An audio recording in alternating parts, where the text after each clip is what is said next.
ڕێز و سڵاو بانگەوازیەکە هیوادارم بڵاوی بکەنەوە. ئەی کوردی بە شەرەفی ڕۆژهەڵات، ئەی کوردی بە شەرەفی باکوور، ئەی کوردی بە شەرەفی ڕۆژئاوا، ئەی کوردی بە شەرەفی باشوور.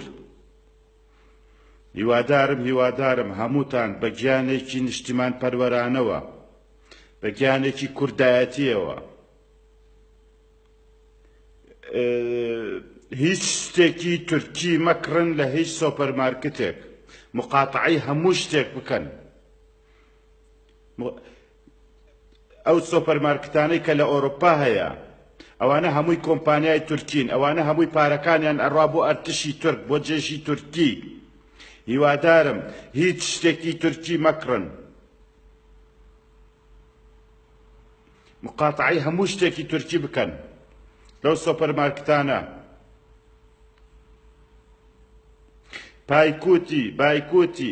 بایکوتی هەموو خواردن و خواردنەوەیەکی تورکی بکەن لە ئەوروپا، چون ئەوانە هەمووی کۆمپانیای ئەوروپین و سەر بە ئۆردۆغانی فاشیستن. هیوادارم بڵاوی بکەنەوە ئەم قسانە.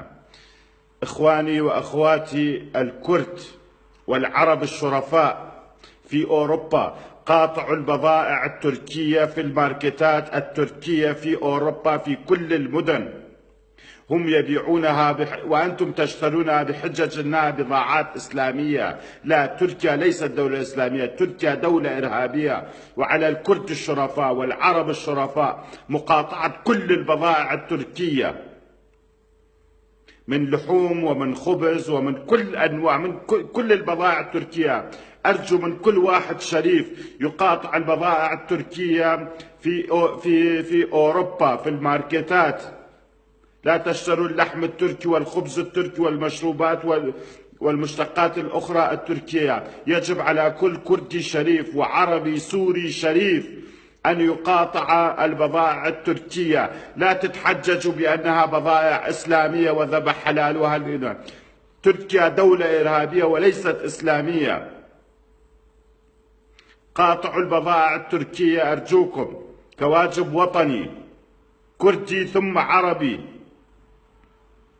أي واحد ينتمي لسوريا ويعتبر نفسه مواطن شريف ولديه غيرة يجب عليه أن يقاطع البضائع التركية في الماركتات الأوروبية التركية. أرجو نشر هذا الفيديو على نطاق واسع لكي يصل لآذان الشرفاء في أوروبا، وأن يقاطعوا البضائع التركية في كل الماركتات في أوروبا. وشكرا لمن يشارك الفيديو ويلتزم بهذا القرار. وأنا من نفسي راح أبدأ، نعم، لنبدأ بمقاطعة البضائع التركية. وشكرا ودمتم بخير.